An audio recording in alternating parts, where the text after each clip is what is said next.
Oi, pessoal. A aula de hoje a gente vai falar sobre divisibilidade. A divisibilidade ela é mais ou menos a introdução para a gente poder compreender como funcionam os múltiplos e os divisores. Porque para compreender múltiplos e divisores, a gente tem que ter noção sobre divisibilidade. E hoje a gente vai ver as noções de divisibilidade e os critérios que a gente usa para divisibilidade. Divisibilidade, como vocês já veem, aqui eu ia fazer meio que segredo, mas tá tudo aqui na cara, então bora lá. Divisibilidade tem a ver com divisão. Divisão, vocês já lembram logo do algoritmo da divisão, que é o quê? Dividendo, divisor, quociente e resto.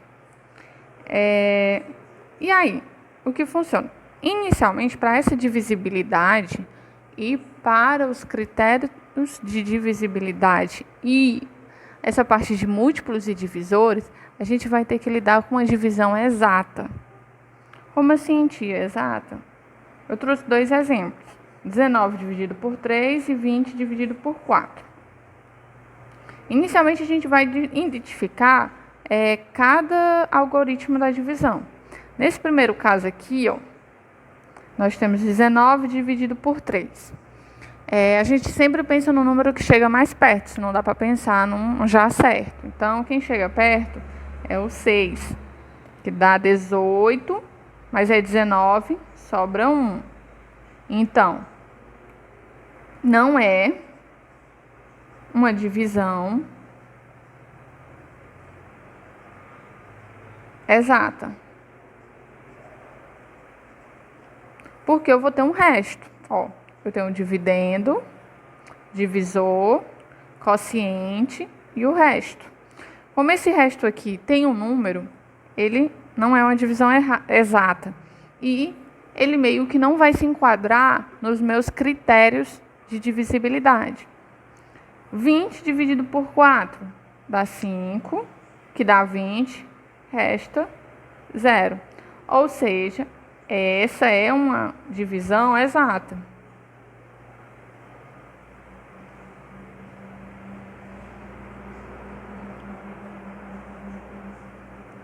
Então, não se esqueçam, a divisibilidade ela sempre vai lidar com uma divisão exata. Ou seja, se acontecer alguma situação como essa aqui, você já não considera o 19 integrante de alguma conta se tivesse envolvido com 3.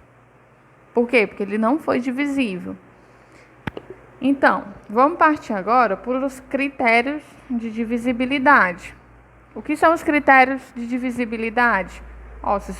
Se sair um sonzinho de caminhão é porque eu moro perto da BR, aí faz muita zoada. Então, bora lá. Critérios de divisibilidade. Eu vou mostrar os 6 principais quer dizer, na realidade era para ser 7. Mas o espaço aqui não deu, então fica 6. Então, vamos lá. O primeiro critério que a gente segue é o 2. O 2, ele é par. Então, todos os números terminados em 0, 2, 4, 6 e 8 são divisíveis, são partes do critério do número 2. Ou seja, 24 é divisível por 2. Por quê? Porque ele finaliza em 4. 1052 é divisível por 2, porque termina em par, 2. Aqui terminou 4, par. Então, terminou em 0, terminou em 2, terminou em 4, terminou em 6 e 8. Você está encaixando ele num critério para o número 2. Outro critério de divisibilidade é o 3, nesse caso. Só que o 3 podia ser, pegue os números ímpares, como o 2 é para o par, mas não é assim que funciona, não. O 3, ele lida com a soma dos algarismos. Então, aqui no exemplo, eu usei 7.092. Como é que eu sei que 7.092 é divisível por 3? Eu vou precisar fazer todos os divisores de 3? Não. Eu vou somar esses números e esse número vai dar um número final. No caso, o 7.092, ele somando cada um desses números, ele resultou em 18. 18 é divisível por 3. Se ele é divisível por 3, esse número, 7.092, é divisível por 3. Ele é parte de divisibilidade do 3. Se eu pensasse outro número aqui, ó, 123, ele é divisível, ele parte da divisibilidade do 3? Por quê? Porque se eu somar 1, mais 2, mais 3, vai dar 6. E 6 é divisível por 3. Lembrando, enquanto o 2, eu pego os números pares e são divisíveis por 2, o 3 não. O número que eu pedi, o número que a questão pediu, no caso, se eu somar e der um número que é divisível por 3, esse número que foi pensado, esse número que foi perguntado, é também divisível por 3. No 4 tem mais ou menos duas regras. São números terminados em 2 zeros, são divisíveis por 4. Terminados em 2 zeros, como? 200. Terminei em 2 zeros. Então, 200 é divisível por 4. Mas também ele tem um pouquinho da regra do 3. Se eu tiver, no caso aqui eu citei o exemplo, 1.380.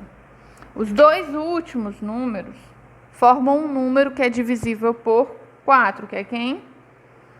80. Deixa eu pensar aqui em outro número. 2.240. Os dois últimos números, 40. Desculpa, dois últimos números não. O nome correto é dois últimos algarismos. 40. 40 é divisível por 4. Então, esse número todo vai ser divisível por 4. Quinta. Número 5, divisibilidade por 5. Já vimos o 2, o 3, o 4, agora o 5. Divisibilidade por 5 terminam em 0 e 5. Qualquer número que terminar em 0, em 5, são divisíveis por 5. Dei dois exemplos. 250 termina em 0, divisível por 5.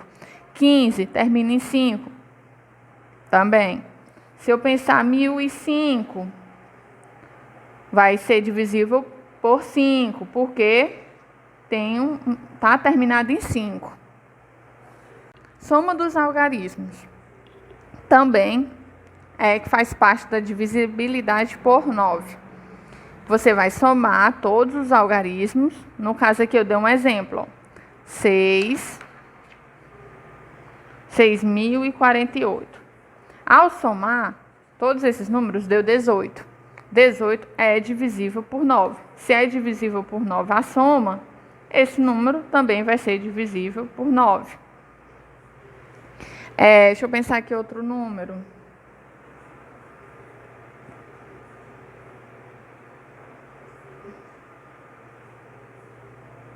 Deixa eu ver aqui. 9.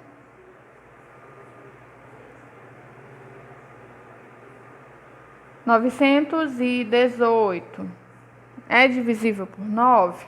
Vamos ver. 9 mais 1, 10, mais 8, 18. 18 é divisível por 9. Então, 918 é da parte de divisibilidade do 9. Então, tá correto. Qualquer coisa, vocês voltam esse vídeo. Eu falei rápido porque para não se estender muito o vídeo. Eu acho que eu já estou com 10 minutos. E a divisibilidade, que eu também falei que era importante, mas eu acabei não colocando aqui, é a do 10. Mas essa é mais fácil de vocês meio que compreenderem. São todos os algarismos que são finalizados em 0. Todos que terminarem em 0 são da divisibilidade do 10. É quase a mesma regra do 5, só que o 5 ele acrescentou o 5. Termina em 0 e 5. No 10, terminou em 0. Opa, calma aí. Terminou em 0 é 10. Terminou em 0 e 5 é 5. É bem fácilzinho de compreender. Qualquer dúvida a gente tira mesmo nos grupos das salas de aula. Eu espero ter ajudado. Essa parte do critérios de divisibilidade é bem facilzinho de compreensão. Não precisa ninguém se aperrear, a gente vai ter provavelmente um mês ainda para colar isso aqui de vez na cabeça da gente. Então, boa aula, tchau.